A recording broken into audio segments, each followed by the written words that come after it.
Buenas, buenas, ¿cómo están? Bueno, una nueva semana de mercados, una nueva semana que vamos a tratar de comentar en Wayful para traerles, ustedes saben, las 3 4 novedades puntuales. Somos de la idea que en el mercado existe un montón de información, pero que analizarlo, saber cuál información es importante es otro desafío. Así que para ello, hoy estoy ni más ni menos que con Martín Estea, a quien le voy a dar la bienvenida. ¿Cómo estás, Martín? ¿Qué tal, Oscar? Encantado de estar acá en este nuevo estudio. Sí, yo te hablo simpáticamente, pero lo cierto es que yo lo que acá, como tengo toda acá la agenda llena de quilombo, digo, ahora el quilombo te lo Vamos a tiro, te meterle, lo dale. tiro a vos, ¿no es cierto? Así que lo primero que quiero preguntarte es esto. Tema, viste, como de alguna manera totalmente outsider, pero que lo venimos trabajando porque venimos siguiendo de alguna manera cómo está la curva de tasas de Japón, ¿sí? Porque vemos que Japón lo veníamos trabajando ya en varios Wayful Talk, en trabajos particulares que ha hecho Martín especialmente para nuestros asesores. Todo el tema de la crisis que tiene Japón de deuda y cómo esto cada vez se puede tornar de llegar a un punto de irreversibilidad. Y lo que estamos viendo es que todo esto se da en un medio de un contexto de elecciones en Japón. Así que lo que quiero preguntarte primero que nada es cómo salió todo eso, porque estamos con la expectativa. ¿Qué tal, Oscar? Primero que nada, ¿por qué nos importa todo esto y por qué estamos hablando de Japón, que está tan lejos? Más importante esa pregunta. Japón es el mayor tenedor de deuda norteamericana del mundo y cuando necesite o defender su moneda o defender sus bonos, lo primero que tiene que hacer es salir a vender bonos americanos para defender o su moneda o sus bonos o ambos al mismo tiempo, como se hace generalmente. Así que es por esto que le estamos prestando tanta atención a Japón. En Japón en este momento hubo elecciones, el partido del gobierno perdió las elecciones. Está dentro de los estimados. Está Era dentro, lo que se esperaba. sí, no significa que esté bien. No, claramente. Eh, lo que sucede es lo siguiente, pasaron un montón de cosas en Japón, me parece que el golpe final, esto lo hablé en los informes para advisors, el golpe final al gobierno se lo da el arroz. El precio del arroz se duplicó es muy largo explicar por qué se duplicó el precio del arroz. Se terminó duplicando el precio del arroz en Japón, que es más o menos el 50% de la dieta. Los granjeros de arroz eran grandes aliados del gobierno. Los tipos no pueden vender, no pueden producir más, no lo dejan ni producir más, ni vender un precio por encima de... Vos habías explicado, esto ellos lo tenían como una política de Estado todo el tema. Tiene una política que viene desde los años 70, lo hago muy rápido. En un momento hubo sobrantes estructurales en Japón de arroz, lo que hizo que los granjeros estuvieran muy cerca de fundirse, entonces el gobierno empezó a comprar todos los excedentes, dándole un precio artificial al arroz y creando unas reservas gigantescas de arroz. También le dijo no pueden vender por arriba de este precio. Entonces lo que sucede es que el mercado del arroz en Japón, los commodities, es necesario para que un mercado de commodities funcione que pueda responder ante las señales de precios. Si el precio está alto, producís más, si el precio está bajo, producís menos. Es súper Acá no funciona. El sistema de precios está completamente destruido, entonces no se puede. Te provocó un faltante de arroz tremendo que hizo que el precio se duplicara. Ellos no pueden consumir otro arroz por el tema de gusto personal, y no pueden consumir otro arroz Que no sea japonés. que no sea japonés. Entonces parece que esto fue lo que hizo al gobierno perder las elecciones en gran parte. Porque en definitiva los gobiernos no caen cuando vos defaulteas tu deuda, lo que sea. No, si no, no es algo que sea el común denominador del La gente no come bonos, la gente come arroz. Así que esto fue lo que sucedió y puede llegar a tener un impacto si en algún momento se ve obligado el gobierno por más gasto público, se ve obligado a defender su moneda, sus bonos, que tenga que salir a vender bonos del Tesoro americano. Bueno, no comemos arroz, pero lo que no sé si todos vamos a terminar comiendo drones, porque ahora se empezó a hacer todo como que se invirtió el tablero, porque yo tenía que entendido que acá Ucrania necesitaba armas y Ucrania se las proveía a algún intermediario, pero que el originario era Estados Unidos. Ahora la cuestión se da vuelta, Ucrania vende armas a Estados Unidos. Cosas que pasan en estos cambios de paradigma que se ven tan marcados. En este caso estamos viendo un paradigma muy marcado en el ámbito de la guerra y el tipo de guerra que se hacen y la cantidad de drones que se empezaron a utilizar a partir de la guerra de Ucrania. Esto antes no existía, o al menos no en el volumen que lo estamos viendo ahora. Y lo que empezó a suceder es que la necesidad es la madre de la inventiva.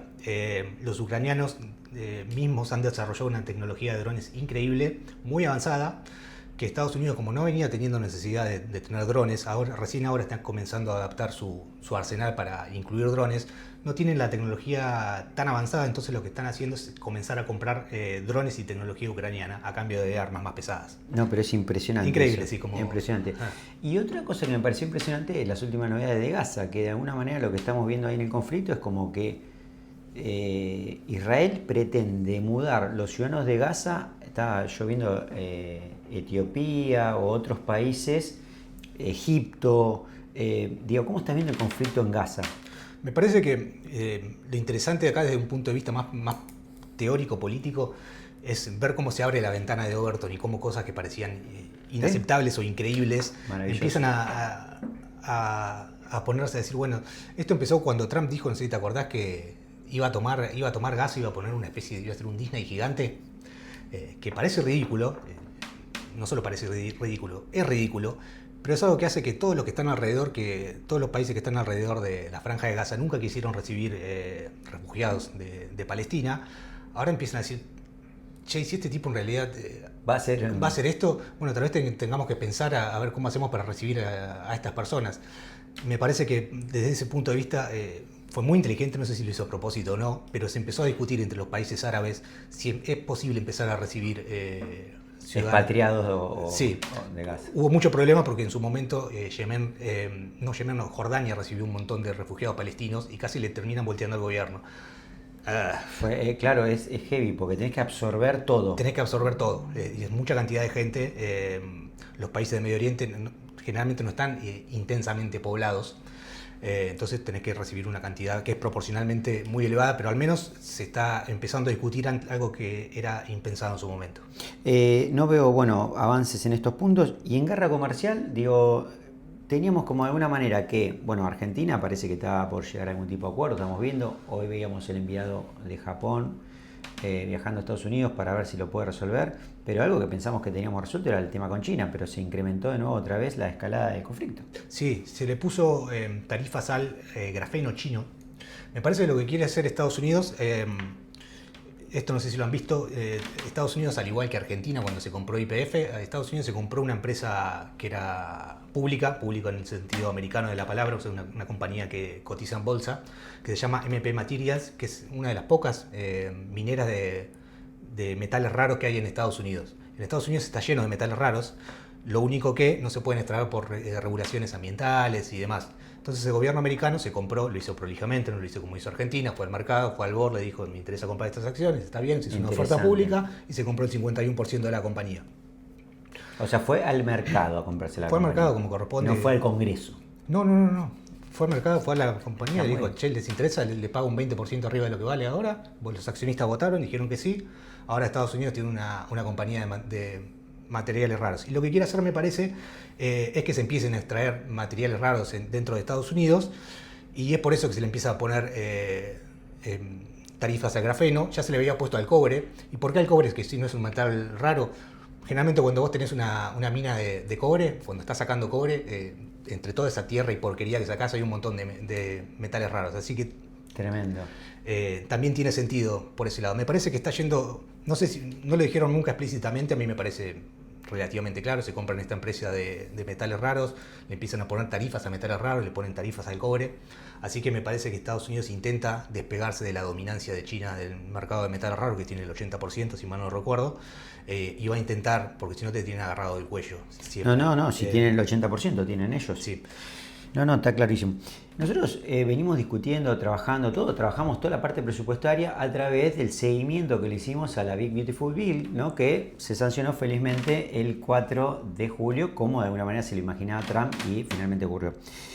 Pero uno dice, bueno, ya está, resolvieron estos. No, ahora se empieza a discutir el presupuesto del año próximo. Y este presupuesto, a diferencia de la ley anterior que mencionábamos, que trabajamos acá, necesita de las mayorías regulares, es decir, necesitan encontrar acuerdos con los demócratas, porque si no, no sale la ley.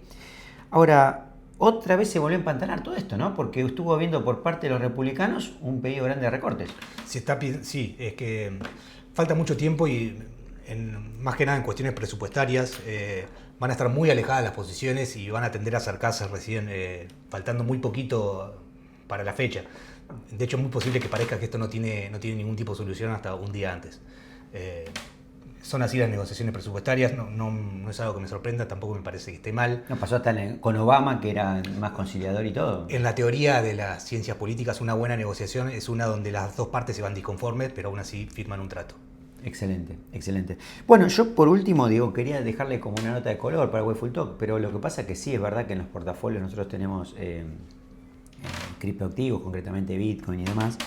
Y lo que pasó la semana pasada fue que se sancionó la Genius Act, ¿no? Que es una ley que regula todo el espectro de stablecoins, ¿no? Me pareció como súper interesante porque está marcando un camino, una traza en el gobierno de Trump, digamos que de alguna manera no se agotó en un discurso, sino que todo lo que vemos de avance con la regulación de criptoactivos es donde más el ecosistema está ganando espacio. Lo vimos obviamente el 10 de enero del 2024 con los ETF, ¿sí? Lo vimos con el cambio del jefe de la SEC y lo estamos viendo con esta ley. Y la otra, porque siempre lo hemos discutido acá con Martín, por lo menos puertas adentro seguro, no recuerdo si lo hicimos en Wayful Talk, la Clarity Act, que es una prima hermana de esta Genius, que se sancionó la semana pasada y que va a entrar en vigencia el 18 de enero del año próximo, salvo que se dé que todas las agencias regulatorias de alguna manera hagan toda la regulación estricta necesaria para implementarla. Si ocurre eso, 120 días. Si no, como plazo máximo, 18 de enero. Pero tenemos esta Clarity Act, que es una prima hermana que ya tiene sanción en la Cámara de Representantes, falta del Senado, que hasta el 30 de septiembre debería dar alguna respuesta al tema, que lo que empieza a determinar qué es un commodity y qué es un security. Básicamente porque algunos de estos tokens dependen del trabajo de otro, ¿sí? O no. Y de esa cuestión vamos a estar viendo si, por ejemplo, no Bitcoin, que no hay discusión sobre su característica intrínseca como commodity, ya Gary Hendler tenía esa posición, pero sí, por ejemplo, sacarnos las dudas tanto de Ethereum como las otras, que de alguna manera va a establecer reglas claras para ese manejo, pero no solamente para el mercado, para los asesores y para todos los inversores en general. Así que bueno, quería traer esa novedad, me parece un hito enorme para interesante, el va a ecosistema. estar bueno, va a estar muy bueno y bueno, y le dejamos como siempre la mejor energía para la semana que viene, que sea una semana que se la puedan contar a sus nietos. Les mandamos un abrazo y le agradecemos siempre por estar acá.